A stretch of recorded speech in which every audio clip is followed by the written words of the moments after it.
सुप्रभात।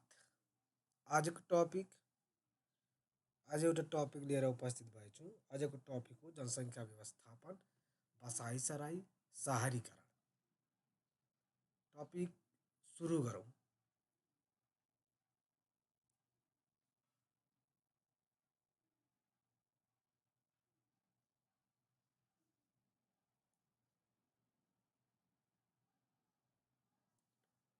जनसङ्ख्या व्यवस्थापन, बसाइसराई र शहरीकरण। जनसङ्ख्या जनसङ्ख्या के हो? जनसङ्ख्या व्यवस्थापनभन्दा पहिला जनसङ्ख्या के हो, जनसङ्ख्या भनेको के हो त्यो जान्नु जरुरी छ। अब जनसङ्ख्या के हो? जनसङ्ख्या निश्चित भौगोलिक सीमाभित्र बसोबास गर्ने कुनै एक निश्चित समयको मानिसहरूको सङ्ख्या नै जनसङ्ख्या हो। जनसङ्ख्या भनेको एउटा निश्चित भौगोलिक सिमानाभित्र बसोबास गर्ने कुनै एक निश्चित समयको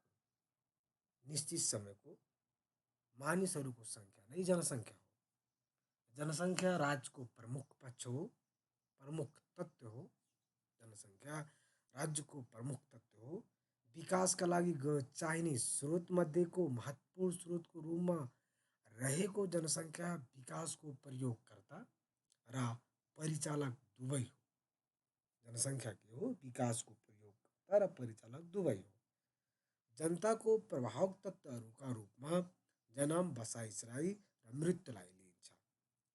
जनतामै सार्वभौम सत्ता र राजकीय सत्ता निहित हुने वर्तमान लोकतान्त्रिक शासनमा जनता नै शासनका मालिक हुन्। यस मानेमा पनि जनसङ्ख्या महत्त्वपूर्ण पक्ष भन्ने बुझिन्छ। जनसङ्ख्या भनेको के आयो भने यति कुरा लेख्ने। अब जनसाङ्ख्यिकी के हो? जनसङ्ख्या त्यो थियो भने जनसाङ्ख्यिकी के हो? जनसङ्ख्याको अध्ययन गर्ने विज्ञान तथा शास्त्र हो जनसाङ्ख्यिकी। जनसङ्ख्याको अध्ययन गर्ने विज्ञानलाई अथवा शास्त्रलाई हामी के भन्छौँ? जनसाङ्ख्यिकी भन्छौँ। कुनै पनि स्थानको जनसङ्ख्याको आकार, आधार, परिवर्तन, संरचना आदिको वैज्ञानिक अध्ययन गर्ने शास्त्र नै जनसाङ्ख्यिकी हो।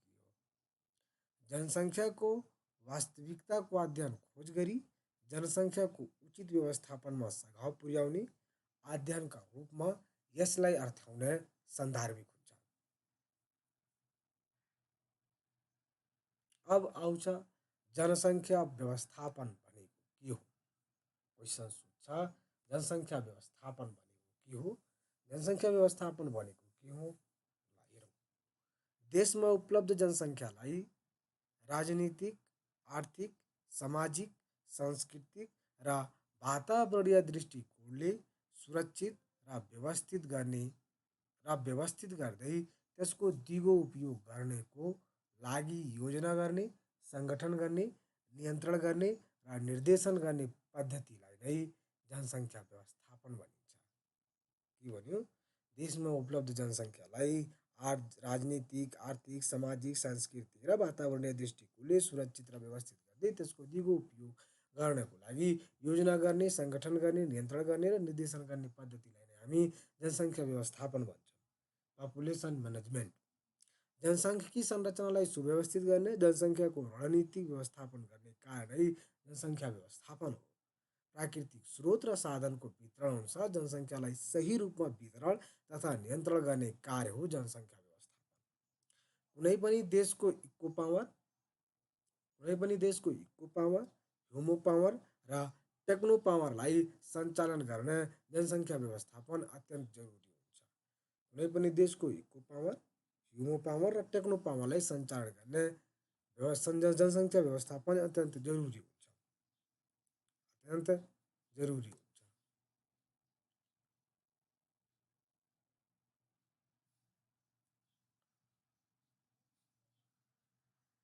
जनसङ्ख्या व्यवस्थापनको महत्त्व अथवा औचित आवश्यकता के छ?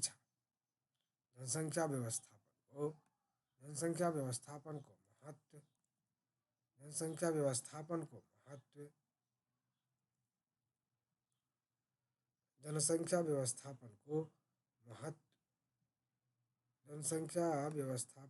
महत्त्व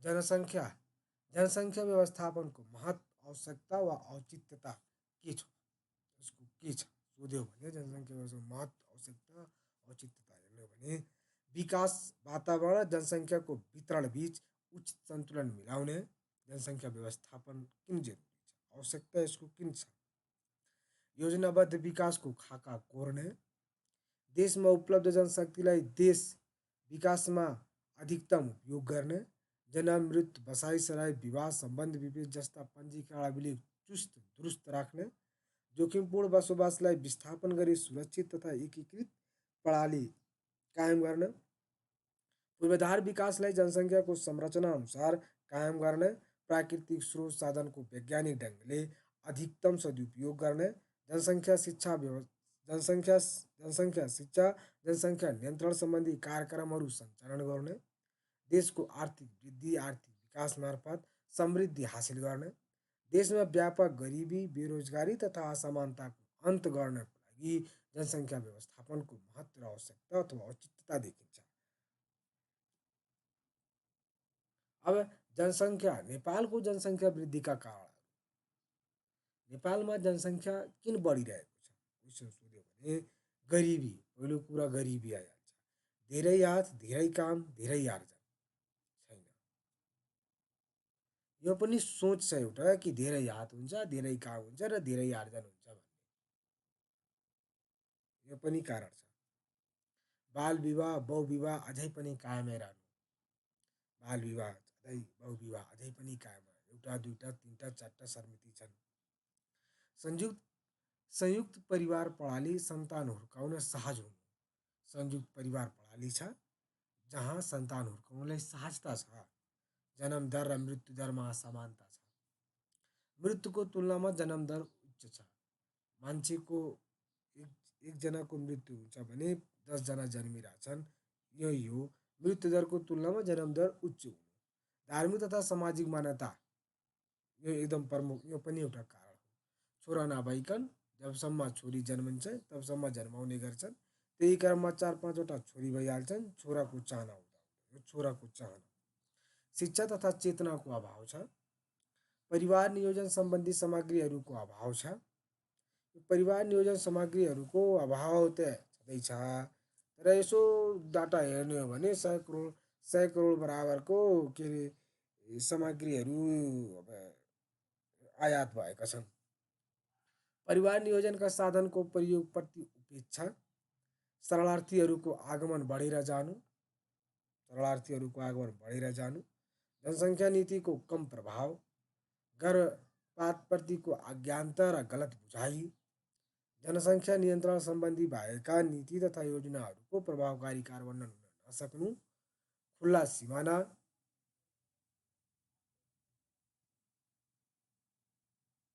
सिमाना बसाइ सराई र आप्रवासन बढ्दै जानु यो पनि हो नेपालमा जनसङ्ख्या वृद्धिका प्रमुख कारणहरू यही हो तपाईँहरू अरू पनि मिलाएर लेख्न सक्नुहुन्छ अब नेपालमा नेपालको जनसङ्ख्या वृद्धिका असरहरू जनसङ्ख्या वृद्धि हुँदा के असरहरू नेपालमा भइरहेको छ यसको सकारात्मक असरहरू पनि छन् नकारात्मक असरहरू पनि छन् अब सकारात्मक असर हेर्ने हो भने जनसङ्ख्या राज्य निर्माणको प्रमुख तत्त्व भएकोले राज्य निर्माण मजबुत हुने उपलब्ध प्राकृतिक स्रोत साधनको अधिकतम उपयोग हुने विकास निर्माणका कार्यहरू धमाधम हुने विकासको लागि दक्ष जनशक्तिको उपलब्धता हुने सिप पुँजी र प्रविधिको विकासमा सहयोग पुग्ने विकासका आविष्कार हुने विकासका नवीनतम आयामहरूको आविष्कार हुने आर्थिक क्रियाकलापहरू फर्किलो हुने आदि यस्ता यसका सकारात्मक पक्ष छन् भने नकारात्मक पक्ष हेर्ने हो भने अझै सकारात्मक पक्ष हेर्ने हो भने जस्तै गरिबी बेरोजगारी र असमानतामा यो नकारात्मक पक्ष हो नकारात्मक पक्ष नेगेटिभ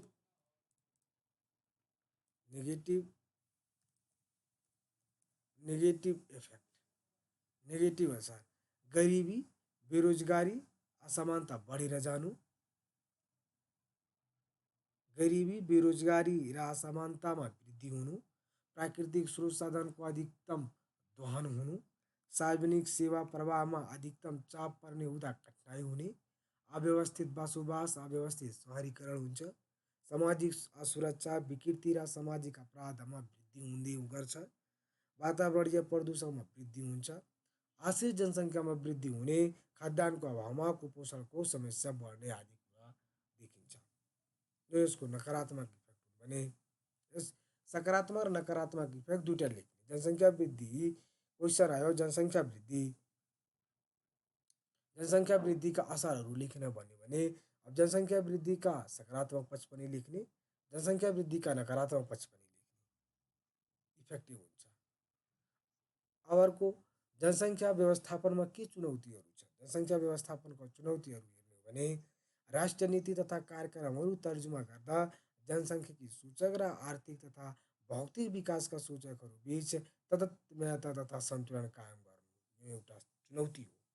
उत्पादनशील जनशक्तिलाई रोजगारीका माध्यमबाट स्वदेशमै राख्ने वातावरण सिर्जना गर्नु यो पनि चुनौती हो। जनशक्ति छ त्यसलाई स्वदेशमै त्यो रोजगारको माध्यमबाट जनशक्तिलाई यही स्वदेशमै राख्ने वातावरण सिर्जना गर्ने एउटा चुनौती हो। स्वदेशबाट विदेश र विदेशबाट स्वदेशमा आई बसोबास गर्नेहरूको समुचित व्यवस्थापन गर्नु पनि एउटा समस्या हो। मान्छे 20 वर्ष विदेशमा बसेछ, यहाँ एक समाजमा आयो भने त्यसले घुलमिल गर्न गाह्रो हुन्छ, यो पनि समस्या हो। उच्च दरमा यो पनि चुनौती हो। उच्च दरमा बढ्दो ज्येष्ठ नागरिकको जनसङ्ख्याको व्यवस्थापन गर्नु। यहाँ हामी कहाँ युवा पलायन भइरहेछन्, घरमा बुढापाकाहरूको जनसङ्ख्या यतिकै छ, तिनीहरूलाई बढ्दो ज्येष्ठ नागरिकको जनसङ्ख्या व्यवस्थापन गर्नु पनि एकदम यो पनि एउटा चुनौती हो। स्वास्थ्य, शिक्षा, रोजगारी, खानेपानी जस्ता आधारभूत सुविधा सहितको एकीकृत बस्ती विकास गर्न पनि एउटा चुनौतीकै रूपमा रहेको छ। अब जनसङ्ख्या व्यवस्थापनका सुझाव उपायहरू आगामी कदम हामीले कस्तो चल्नुपर्छ, जनसङ्ख्या व्यवस्थापन कसरी हुन्छ भन्ने मान्यताहरू जनसङ्ख्या व्यवस्थापनका आगामी कदमहरू भन्ने हो भने जनसङ्ख्या व्यवस्थापन सुझाव उपाय आगामी कदम के गर्नुपर्छ भने जनसङ्ख्याको व्यवहारिक नीतिको अवलम्बनमा जोड दिनुपर्छ। जनसङ्ख्याको व्यवहारिक नीतिको अवलम्बनमा जोड दिई जनसङ्ख्याको अपेक्षित अवस्था सुनिश्चित गर्ने, जनसङ्ख्याको वस्तुनिष्ठ र वैज्ञानिक तथ्याङ्क सङ्कलन गरी त्यसलाई व्यवस्थापनमा उपयोग गर्ने, अव्यवस्थित बसाइ सराईलाई नियन्त्रण गर्ने, सहरीकरणलाई आसपास दीर्घकालीन सोचसहित व्यवस्थित तुल्याउने, सही काम र कहीँ बढी भई असन्तुलित भएको जनसङ्ख्या वृद्धि दरलाई सन्तुलित बनाउने लक्षित कार्यक्रम सञ्चालन गर्ने, जनसङ्ख्या शिक्षा र सचेतनामा राज्यले लगानी अभिवृद्धि गर्ने, जनसङ्ख्या शिक्षा र सचेतनामा राज्यको लगानी अलि बढी हुनुपर्छ, विकासलाई सन्तुलित, समन्यायिक र समावेशी बनाई जनसङ्ख्याको आवश्यकता सम्बोधन गर्ने, सङ्घ, प्रदेश र स्थानीय सरकारको सहकार र साझेदारीतामा व्यवहारिकका कार्यक्रमहरू सञ्चालन गर्ने, वञ्चित उपयोग गर्ने वैज्ञानिक कार्यक्रम बनाई राष्ट्रिय समृद्धिको लक्ष्यसँग जनसाङ्ख्यिकी लभ्याङ्कलाई नागरिकका आधारभूत विकासात्मक र आकस्मिक आवश्यकता सम्बोधन गर्ने कार्यक्रमको विकास गर्ने यो जनसङ्ख्या व्यवस्थापनका आगामी हामीले चल्नुपर्ने आगामी कदमहरू अथवा उपायहरू यही कसरी गर्न सकिन्छ। अझै यसमा छ जनसङ्ख्या व्यवस्थापनका चुनौतीहरू के छन् त्यसैमा छ भने सन्तुलित तथा समावेशी विकास मार्फत आन्तरिक बसाइसराई व्यवस्थित गर्नु यो पनि चुनौती हो। स्थानीय तहमा जनसङ्ख्या सूचना ब्याङ्कको निर्माण र विस्तार गर्नु यो पनि चुनौती हो एउटा। शहरी क्षेत्र र शहरोन्मुख क्षेत्रहरूमा कुल प्रजनन दरमा कमी आए तापनि दुर्गम ग्रामीण क्षेत्रमा यस्तो दर अझै पनि उच्च रहनु यो पनि एउटा चुनौती हो काम गर्नु। ग्रामीण क्षेत्रमा परिवार नियोजन तथा स्वास्थ्य सेवाहरू सन्तोषजनक नहुनु, आन्तरिक तथा बाह्य बसाइसराई उच्च एवं असन्तुलित हुनु, जनसङ्ख्यामा 60 वर्ष र सोभन्दा माथिको आश्रित जनसङ्ख्याको अनुपात बढ्दै जानु, उच्च आन्तरिक बसाइसराईको कारण सहरीकरण व्यवस्थित बन्दै जानु आदि कारणले जनसङ्ख्या व्यवस्थापन चुनौतीपूर्ण रहेको छ। यी सबै चुनौतीहरू जनसङ्ख्या व्यवस्थापनमा बाहेकका प्रावधानहरू, कानुनी प्रावधानहरू के के छन्, संवैधानिक व्यवस्था के छ, प्रावधान के छ, धारा 51 को खण्ड जमा नागरिकका आधारभूत आवश्यकता सम्बन्धी नीति, उपखण्ड 10 मा नेपालको क्षमता र आवश्यकता आधारमा जनसङ्ख्या व्यवस्थापनका तरिका, परिवार नियोजनलाई प्रोत्साहित गर्दै मातृ शिशु मृत्यु दर घटाई औसत आयु बढाउने, धारा 51 खण्ड अङ्गमा सामाजिक न्याय र समावेशीकरण सम्बन्धी नीति, खण्ड 3 मा प्रजनन अवस्थामा आवश्यक सेवा सुविधा उपभोगको सुनिश्चितता गर्ने। नीतिगत व्यवस्था, संवैधानिक व्यवस्था हो भने नीतिगत व्यवस्था के छ, राष्ट्रिय जनसङ्ख्या नीति 2071 छ। राष्ट्रिय जनसङ्ख्या नीतिको भावी सोच, ध्येय, लक्ष्य र उद्देश्य साथै 9वटा रणनीतिको व्यवस्था गरिएको, जनसङ्ख्या तथा विकास सम्बन्धी 20 वर्ष 2067 देखि लिएर 2087 सम्म दीर्घकालीन योजना लिएको छ। 13औं त्रिवर्षीय योजनामा लिएका जनसङ्ख्या सम्बन्धी नीति, रणनीति र कार्यनीति, राष्ट्रिय शहरी नीति 2064 लगायतका अन्य नीतिगत प्रतिबद्धताहरू छन्। अब संस्थागत व्यवस्था के छ, जनसङ्ख्या व्यवस्थापनमा संस्थागत व्यवस्था के छ। संस्थागत व्यवस्था हेर्ने हो भने प्रधानमन्त्रीको अध्यक्षतामा राष्ट्रिय जनसङ्ख्या परिषदको गठन, स्वास्थ्य तथा जनसङ्ख्या मन्त्रालय छ, केन्द्रीय तथ्याङ्क विभाग छ, जनसङ्ख्या विषयको अध्ययन संकाय छ, central department of population Tribhuvan विश्वविद्यालयमै छ। विश्वविद्यालय र अनुसन्धान केन्द्र, गैर सरकारी संस्थाहरू छन्। यो आदिगत संस्थागत व्यवस्थाहरू।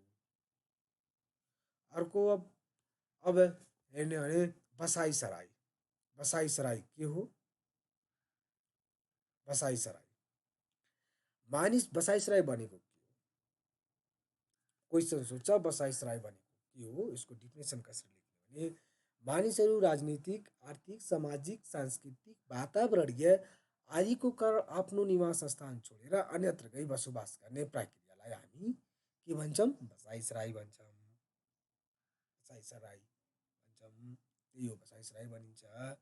जनसङ्ख्या संरचनाको त्यस्तो पक्ष हो यो बसाइसराई जसले मानिसहरूको एकबाट अर्को स्थानमा हुने हस्तान्तरणलाई बुझाउँछ। जनसाङ्ख्यिकी पक्षको यो यस्तो संरचनाको त्यस्तो पक्ष हो जहाँ बसाइसराईले के जनाउँछ, एक स्थानबाट अर्को हस्तान्तरणमा हुने मानिसहरूको सङ्ख्यालाई बुझाउँदछ। मानिस कुनै एक स्थानको बसोबासबाट अर्को स्थानमा स्थायी रूपले हस्तान्तरण हुने प्रक्रिया बसाइसराई हो। यो होइन, जस्तै म पढ्नको लागि ऐरवादेखि काठमाडौँ आएँ, नेपालगञ्जदेखि काठमाडौँ आएँ, इलामबाट काठमाडौँ आएँ, यहाँ मेरो थाई रूपमा बसाइसराई छैन भने यसलाई हामी बसाइसराई मान्दैनौँ। बसाइसराई भनेको के हो? त्यहाँदेखि म थाई रूपमै यहाँ आएर बसेँ, यहीँ घर गरेँ, सबै कुरा गरेँ, भोटिङ सोटिङ सबै यहीँ लाग्यो भने त्यो बसाइसराई हो। बसाइसराई जनसङ्ख्यामा परिवर्तन ल्याउने प्रत्यक्ष प्रभाव हो। बसाइसराईले कुनै पनि स्थानीय जनसङ्ख्या संरचनामा असर पुर्याउँदछ, डाइरेक्ट असर पुर्याउँछ। बसाइसराईका प्रकारहरू हेर्ने हो भने एउटा आन्तरिक बसाइसराई छ, एउटा बाह्य अन्तर्राष्ट्रिय बसाइसराई छ, बाह्य बसाइसराई। आन्तरिक बसाइसराई भनेको के हो भने यसको दुई प्रकार हुन्छ। बसाइसराई दुई प्रकारको हुन्छ। बसाइसराई खासमा दुई प्रकारको हुन्छ।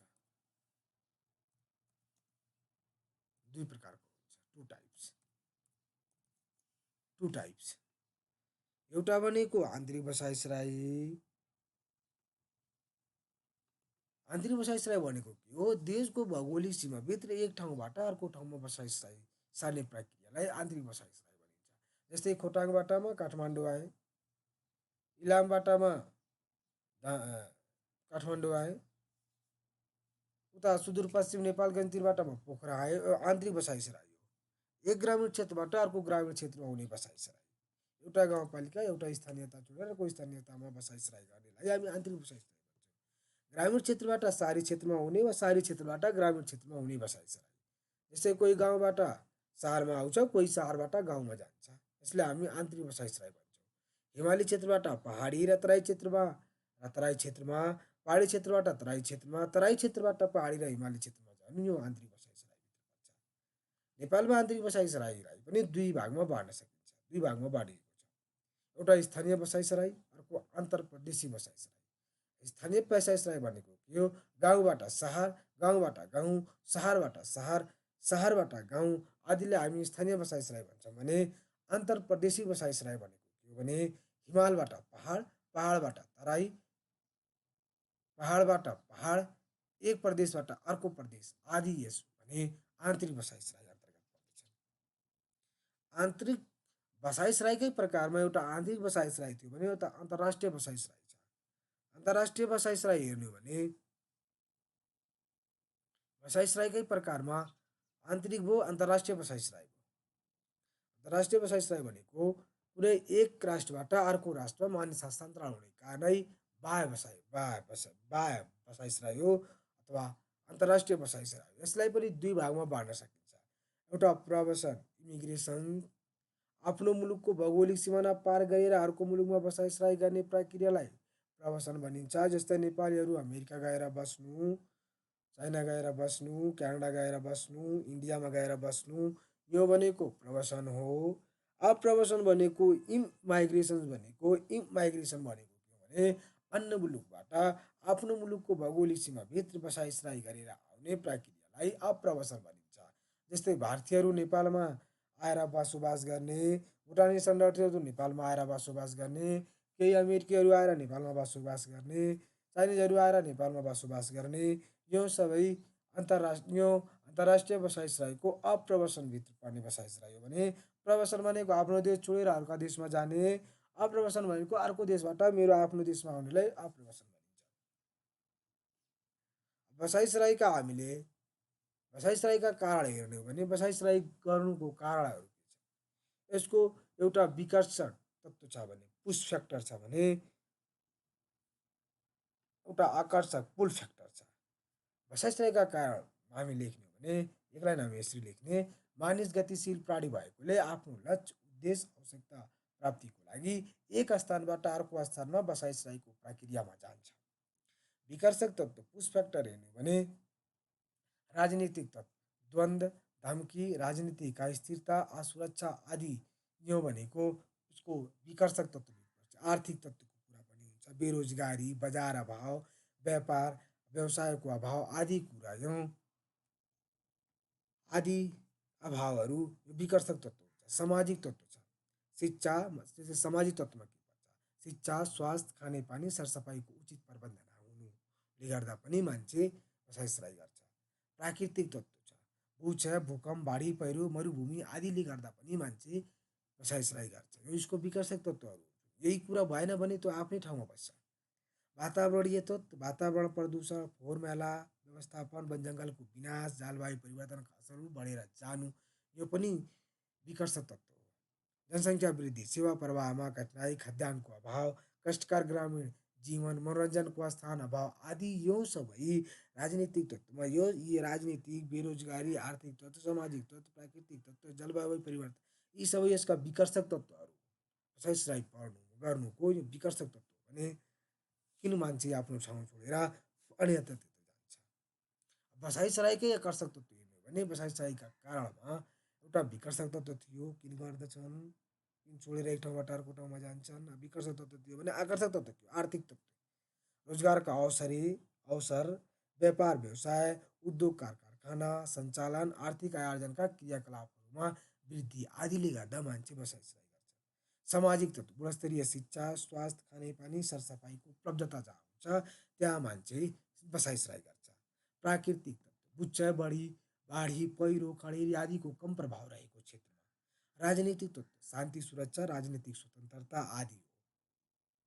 पूर्वाधारका तत्त्व, सडक, यातायात, विद्युत संरचना आदि हुन्छ। दुर्घटनाबाट कसैको मृत्यु भइरहेछ भने त्यहाँदेखि बसाइसराई गर्छ। पूर्वाधारका तत्त्वहरू हुन्छ। आधुनिक शहरी सुविधा, गुणस्तरीय जीवन पद्धति, जातीय लैङ्गिक विभेद कम हुनु, प्राविधिक आविष्कारको नवीनतम प्रयोग आदि यो गर्दाले पनि मान्छेहरू यो आकर्षक तत्त्व यो जहाँ उपलब्ध हुन्छ मान्छे त्यहाँ जान्छन्, त्यहाँ अवसर हुन्छ। सबैको चाहना हुन्छ सुखी समृद्ध नेपाली, सुखी नेपाली। चाहना छ आफू आफ्ना छोराछोरीको, आफ्नो परिवारको हितको लागि मान्छे एक ठाउँबाट अर्को ठाउँमा जान्छ। यी यसको आकर्षक तत्त्व बुझ्छ नपरोस्, बाहिरबाट प्रब्लम नहोस्, गुणस्तरीय शिक्षा होस्, स्वास्थ्य होस्, खानेपानी होस्, आर्थिक रोजगारीको व्यवस्था होस्, यो यी उद्योग कारखानाहरू होस्, त्यहाँ गएर आय आर्जन दुनियाँ सबैले त्यही राम्रो नराम्रोबाट राम्रैतिर जान्छन्। यो पनि विषयको यो आकर्षक तत्त्वहरू हो। बसाइसराईका प्रभाव अथवा असरहरू के हुन्? अब एउटा हुन्छ उद्गम स्थलमा पर्ने सकारात्मक असरहरू के हुन्? उद्गम स्थलमा के सकारात्मक पर्छ? जनसङ्ख्या व्यवस्थापनमा सहयोग हुन्छ, पूर्वाधार र जनसङ्ख्या बिच उचित तालमेल हुन्छ, रोजगारीका अवसरमा वृद्धि हुनु, प्राकृतिक सम्पदाको संरक्षण, बुच्छ बाढी पहिरो कम हुनु, ल्यान्डम्यान रेसियो बढ्ने, खाद्य सङ्कट कम हुने, रोजगारीका अवसरमा वृद्धि आदि यो उद्गम स्थलमा पर्ने सकारात्मक पर्छ भने अब उद्गम स्थलमा पर्ने नकारात्मक तत्त्वहरू, नकारात्मक प्रभाव असरहरू युवा र शिक्षित जनशक्तिको कमी भइहाल्छ, मान्छे एक ठाउँबाट अर्को ठाउँमा गइहाल्छ। अशक्त वृद्ध महिलाको जनसङ्ख्यामा वृद्धि हुनु, अब युवा यहाँदेखि पलायन भइहाल्छ, महिला र अशक्त वृद्धहरूको जनसङ्ख्या बढ्छ, श्रमशक्तिको अभाव हुनु, आर्थिक क्रियाकलापहरू घट्ने, जमिनको बाजोपन अब मान्छे एक ठाउँबाट अर्को ठाउँमा गयो अब फेरि फर्केन भने जमिन त बाजोपन बढेरै जाने हो। जनसङ्ख्याको असमान भौगोलिक वितरण, विकासका गतिविधिहरूमा न्यूनता, brain drain muscle drain, brain drain भइरहेकै छ। ब्रेन ड्रेन ब्रेन ड्रेन भनेको अमेरिकातिर जाँदैछन्, मसल ड्रेन भनेको त यो खाडी मुलुकतिर जाँदैछन्। स्थानीय सांस्कृतिक रूप भएर जानु, त्यहाँको जुन स्थानीय रीतिरिवाज हुन्छ, संस्कृति हुन्छ, त्यो लोप भएर जान्छ। बसाइसराईका असरमा गन्तव्य स्थलमा पर्ने, गन्तव्य स्थलमा कस्ता असरहरू पर्छन्? गन्तव्य स्थलमा पर्ने सकारात्मक प्रभाव हेर्ने हो भने उत्पादनशील, सक्रिय र शिक्षित जनशक्तिको उपलब्धता हुनु अटोमेटिक भइहाल्छ। खेर गइरहेका एक स्रोत साधनको उचित प्रयोग हुने, खोज आविष्कार र प्रविधिको प्रयोग, एकअर्काको संस्कृति रीतिरिवाजको आदान प्रदान, जस्तै कोही पाहाडबाट तराईतिर गयो भने उसले आफ्नो संस्कृतिको आदान प्रदान गर्छ, त्यहाँदेखि उसले केही कुरा सिक्छ, केही कुरा बताउँछ, त्यस्तै हो। अब विदेशमै गएको मान्छे यहाँको कल्चर त्यहाँ गर्छ, त्यहाँको कल्चर सिक्छ। गैर सरकारी क्षेत्रमा रोजगारी बढ्ने, उन्नत संस्कृतिको प्रस्फुटन हुने, राम्रा संस्कृतिको प्रस्फुटन हुन सक्छ।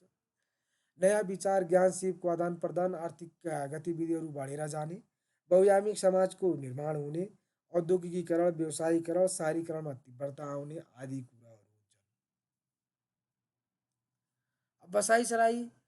बसाइसराईको गन्तव्य स्थलमा पर्ने नकारात्मक, अब गन्तव्य स्थलमा के कस्ता नकारात्मक पर्छन्?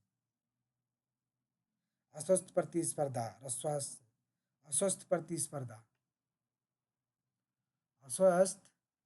अस्वस्थ प्रतिस्पर्धा र अवसरको न्यूनता हुन्छ। गुणस्तरीय स्वास्थ्य, खानेपानी, सरसफाइमा चुनौती हुन जान्छ। जनसङ्ख्या बढो, 10जना 5जना को लागि व्यवस्था थियो, 100जनाको लागि स्वास्थ्य बिरामीलाई हेर्ने व्यवस्था थियो, जनसङ्ख्या बढ्ने बित्तिकै खानेपानी, सरसफाइ आदिमा चुनौती भइहाल्छ। सामाजिक अपराध, हत्या, हिंसा, चोरी, लुटपाट आदिका घटनाहरू बढेर जाने, जमिनको खण्डीकरण बढेर जाने बाटिन्छ। आएपछि कृषि भूमि गैर कृषि क्षेत्रमा परिणत हुने, कृषि भूमि छ त्यो घर बनाउनेमा उपयोग हुन्छ, यस्तै हुन्छ। वातावरण प्रदूषण बढेर जाने, परम्परागत मूल्य मान्यतामा ह्रास आउने, ल्यान्डम्यान रेसियोमा समस्या आउने, रोजगारीका समय अवसरहरूमा कमी आउने, 10जना थियो रोजगार दिइरहेको थियो, 20जना भए कहाँ दिने, कसरी घटाउने काम पनि हुनु पर्यो, वन जङ्गल फानी हुने, अव्यवस्थित सहरीकरण हुने, जैव विविधतामा ह्रास आदि कुराहरू यो सबै उसको गन्तव्य स्थलमा पनि नकारात्मक असरहरू भने अब बसाइसराईलाई व्यवस्थित गर्ने उपायहरू, बसाइसराईलाई व्यवस्थित गर्ने उपायहरू,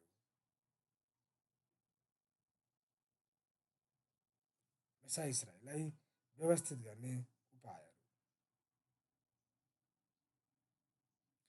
उपयुक्त बसाइसराई,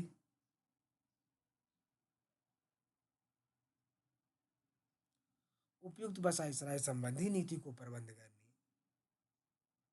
उपयुक्त बसाइसराई सम्बन्धी नीतिको प्रबन्ध गर्ने, ग्रामीण सहरी तथा क्षेत्रीय विकासमा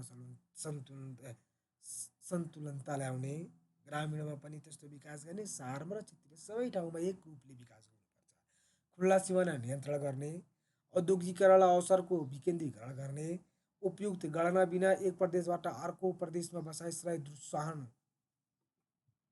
गर्ने होइन, बिना कारणै एक प्रदेशबाट अर्को प्रदेशमा गइरहेछ होइन, त्यो सबै त्यो कारण बिना एक प्रदेशबाट अर्को प्रदेशमा जान नदिने, क्या गर्ने, जताभावी र नियोजित शहरीकरणमाथि पूर्ण प्रतिबन्ध लगाउने, जता पायो ततै शहरीकरण गरेछ त्यस्तालाई प्रतिबन्ध लगाउने, विकेन्द्रीकरण शासन प्रणाली लागू गर्ने, विकेन्द्रीकरण शासन प्रणाली लागू गर्ने, सेवा प्रवाहका बिन्दुलाई विस्तार गर्ने, सेवा एक ठाउँबाट होइन अरू ठाउँमा पनि दिनुपर्छ। अब जस्तै के अरे अब यहीँ हेरौँ न त के अरे मान्छेलाई मेडिकल गराउन छ भने यहीँ आउने काठमाडौँ आउनुपर्छ, अरू ठाउँमा पनि गरिदिनुपर्छ होइन, अरू कुराहरू हुन्छन् सबै त्यहीँ गरिदिने, त्यसले पनि मान्छेको बसाइसराईलाई दुस्साहनमा अथवा रोक्नमा मद्दत गर्छ, सेवाहरू प्रवाह गर्ने थुप्रै ठाउँबाट।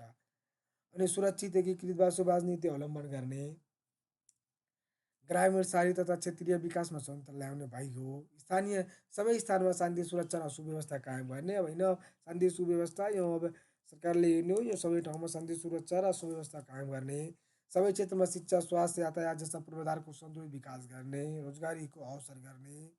अब यहाँ होइन कि के अरे अब यहाँ यही मात्र औषधि हुन्छ, अब यो शिक्षाको पनि व्यवस्था, राम्रो शिक्षा, राम्रो खानेपानी, यातायात, यही सबै कुराको व्यवस्था गर्ने, समावेशी र दिगो विकासलाई अवलम्बन गर्ने, गरी केन्द्रीकृत प्रत्यक्ष लक्षित कार्यक्रममा जोड दिने आदि यो सहरीकरण बसाइसराईलाई व्यवस्थापन गर्ने उपायहरू। अब सहरीकरण हामीले के पढ्यौँ, जनसङ्ख्या व्यवस्थापन पढ्यौँ, बसाइसराई पढ्यौँ, बसाइसराईमा हामीले पढेको पुल फ्याक्टर, पुस फ्याक्टर, बसाइसराईका किसिम पढेको, आकर्षण तत्त्व, विकर्षण तत्त्व, पुस फ्याक्टर, पुल फ्याक्टर, बसाइसराईमा उद्गम स्थलमा पर्ने सकारात्मक र नकारात्मक पक्ष, त्यसै गरी हामीले पढेको गन्तव्य स्थलमा पर्ने सकारात्मक र नकारात्मक पक्ष, बसाइसराईलाई हामीले कसरी व्यवस्थित गर्न सक्छौँ, के उपाय गर्नुपर्छ, त्यो सबैले पढेको हामी। अब हामीले अर्को टपिक भनेको सहरीकरण। सहरीकरण के हो? सहरीकरण सबभन्दा पहिला सहरीकरण भनेको के हो त्यो जान्नु पर्यो। ग्रामीण जनजीवनलाई सुख सुविधामा बढोत्तरी ल्याउँदै नगर तथा सहरमा रूपान्तरण गर्ने कार्य तथा निरन्तर प्रक्रिया नै सहरीकरण हो। के भन्यो रे? ग्रामीण जनजीवनलाई सुख सुविधामा बढोत्तरी ल्याउँदै नगर तथा सहरमा रूपान्तरण गर्ने कार्य तथा निरन्तर प्रक्रिया नै सहरीकरण हो। नगर तथा सहरलाई केमा रूपान्तरण गर्ने? सहरमा रूपान्तरण गर्ने। गाउँलाई नगर तथा सहरमा रूपान्तरण गर्ने कार्य नै सहरीकरण हो। सहरी क्षेत्रको फैलावट र सहरी जनसङ्ख्यामा भएको वृद्धिलाई नै सहरीकरण भनिन्छ। मानिसका मूल्यमानता, संस्कार, जीवनशैली सँगसँगै सहरमा बस्ने मानिसको अनुपातमा वृद्धिसँगै सहरी क्षेत्रफल सुविधामा हुने वृद्धिको सामूहिक प्रक्रिया नै सहरीकरण हो। यो सहर निर्माण हुने प्रक्रिया हो। कुनै पनि क्षेत्र सहरको रूपमा विकसित हुने प्रक्रिया हो जसमा गाउँ नगरमा र नगर सहरमा परिणत हुन्छ। सहर निर्माण हुने प्रक्रिया हो सहरीकरण। कुनै पनि क्षेत्र सहरको रूपमा विकसित हुने प्रक्रिया हो, जस्तै गाउँ नगरमा र नगर सहरमा परिणत हुन्छ।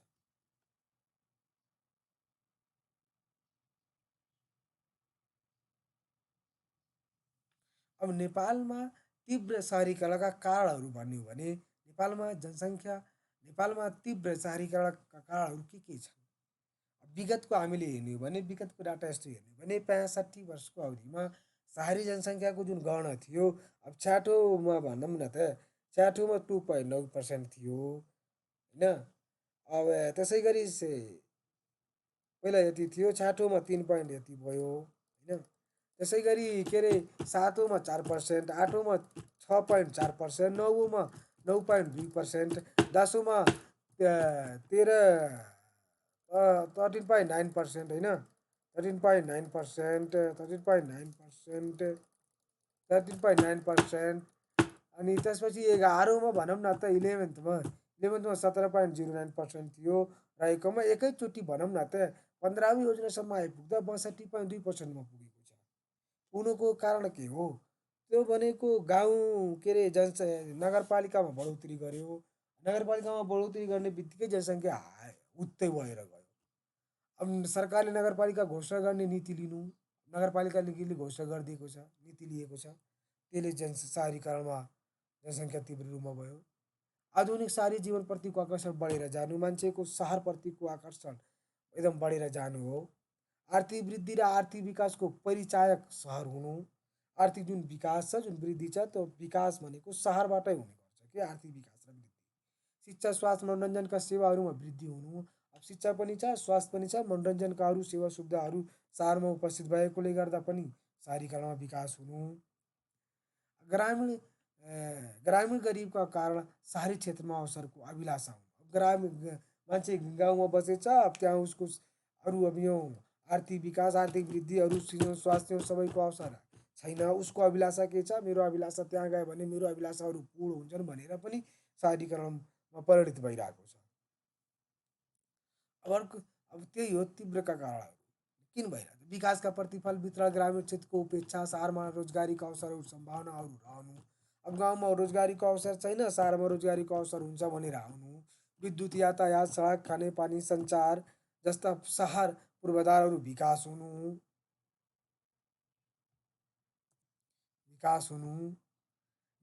सेवा प्रवाह र सेवाप्रति सहज र सुलभ हुनु। नयाँ व्यवसायको विस्तारमा सहजता हुनु। कुनै नयाँ व्यवसाय गर्न छ भने अब सहरमा झुत्तै मार्केटिङ अरू अरू कुरा भइहाल्छ, मान्छे पनि पाइहाल्छ, प्रचार प्रसार पनि गर्न सजिलो हुन्छ। नयाँ व्यवसायको विस्तारमा सहजता हुनु। शान्ति सुरक्षाको प्रत्याभूति हुनु। बाढी, पहिरो, भूस्खलन जस्ता प्राकृतिक प्रकोपका जोखिमहरू न्यून हुनु। तीव्र जनसङ्ख्या वृद्धि, अव्यवस्थित बसाइसराई, अव्यवस्थित बसाइसराई, तीव्र औद्योगिकीकरण आदि यो सबै के हो, यही कारणहरू हुन् के। जनसङ्ख्या वृद्धि दरले पनि गर्दा हो, अव्यवस्थित बसाइसराई छँदैछ, तीव्र औद्योगिकीकरणले गर्दा पनि जनसङ्ख्या नेपालमा तीव्र रूपमा शहरीकरण भइरहेको छ। अब शहरीकरणको प्रभाव सकारात्मक, यसको सकारात्मक प्रभाव के छ। शहरीकरणको सकारात्मक प्रभाव हेर्नु भने आर्थिक आय आर्जनका अवसरहरू, रोजगारी र स्वरोजगारीको अवसरहरू हुन्छ। अनि त्यसपछि के अरे गुणस्तरीय भौतिक पूर्वाधार विकास जस्तै सडक, यातायात, विद्युत आदि भयो। गुणस्तरीय सामाजिक पूर्वाधारहरू विकास जस्तै शिक्षा, त्यो गुणस्तरीय भौतिक पूर्वाधार थियो। सामाजिक पूर्वाधार हो शिक्षा, स्वास्थ्य, खानेपानी सरसफाइ भौतिक सामाजिक पूर्वाधार हुन् भने सडक, यातायात, विद्युत भनेको यो भौतिक पूर्वाधार हुन्। पेसामा तीव्र परिवर्तन, कृषिबाट गैर कृषि तराव, राजनैतिक स्वतन्त्रता, औद्योगिकीकरण, रोजगारीकरणको तीव्रतर विकास, शान्ति सुरक्षाको प्रत्याभूति र उद्यमशीलताको विकास, बढ्दो दक्ष जनशक्तिको उपलब्धता, नवीनतम आविष्कार, पुँजी, प्रविधि तथा सिपहरूको विकास, नवीनतम आविष्कार, पुँजी, प्रविधि तथा सिपहरूको विकास, मनोरञ्जनका स्तरहरू, पार्क, उद्यान, चलचित्र, नाटकघर आदि उपलब्ध हुनु, प्राकृतिक प्रकोपहरूको न्यून जोखिम हुनु, यसले गर्दा शहरीकरण, यी सबै शहरीकरणका सकारात्मक पक्ष हुन् भने हामीले शहरीकरणका नकारात्मक पक्ष, शहरीकरणको प्रभाव के छ, नकारात्मक पक्ष रोजगारीको अवसरमा न्यूनता, शिक्षा, स्वास्थ्य, खानेपानी सरसफाइमा चाप बढ्न सक्छ। पूर्वाधारहरूमा मानिसहरूको चाप बढ्ने, सामाजिक अपराधहरूमा वृद्धि हुने जस्तै चोरी, हत्या, हिंसा, लुटपाट आदि बढेर जाने, जमिनको खण्डीकरण हुँदै कृषि भूमि, गैर कृषि भूमिमा परिणत हुनु भइहाल्छ। ग्रामीण क्षेत्रमा जनशक्तिको अभाव बढेर जाने, सामाजिक सार्वजनिक जग्गाको अतिक्रमण बढेर जाने, वातावरण प्रदूषणमा वृद्धि, प्राकृतिक स्रोत साधनमाथिको अत्यधिक ध्यान बढ्ने, महँगी, कालोबजारी, कृत्रिम अभाव बढेर जाने, कोलाहल, भिडभाड, तनाव बढ्ने, नयाँ रोगहरूको महामारी बढेर जाने, हरियाली संरक्षण तथा फोहोर मैला व्यवस्थापनमा चुनौती बढे आदि हुन्। अब नेपालमा शहरीकरणको समस्या के छ। नेपालमा शहरीकरणका समस्याहरू के छन्। बहुसङ्ख्यक नगरपालिकाको प्रवेश, ग्रामीण तथा सहर उन्मुख अवस्थामा रहनु समस्या हो। शहरी विकास र प्रणालीको तहगत खाका र मान्यता अनुरूप शहरी पूर्वाधार निर्धारण नहुनु। शहरीकरण सेवा सुविधाहरू अझ नगरपालिकामा पर्याप्त सुनिश्चित गर्न नसक्नु। शहरीकरणका योजना, नीति, कार्यक्रम र कार्यान्वयनमा सम्बन्धित निकायहरूबीच समन्वयको कर्ज, शहर विकास तथा निर्माणमा विपद व्यवस्थापनको अवधारणा स्थापित नहुनु। सहरको भौगोलिक एवं भौगर्भिक अवस्थाको गहन अध्ययन बिना नै परम्परागत रीति सहर विस्तार हुनु। अव्यवस्थित र न्यून सुविधायुक्त शहरको अवस्था रहनु, दिगो समावेशी र वातावरण मैत्री ढङ्गले आदि बढाउन नसक्नु, योजना बजेट र नीतिका व्यवस्थाहरू कार्यान्वयन पूर्व पोषण नहुनु, साधन स्रोतको कमी हुनु तथा परिचालनमा समेत अनियमितता हुनु, शहरी विकासको गुणस्तर मापदण्ड अनुपालनको नियमन नहुनु, मापदण्ड यथार्थता मापदण्ड भीडभाड नयाँ रोगहरू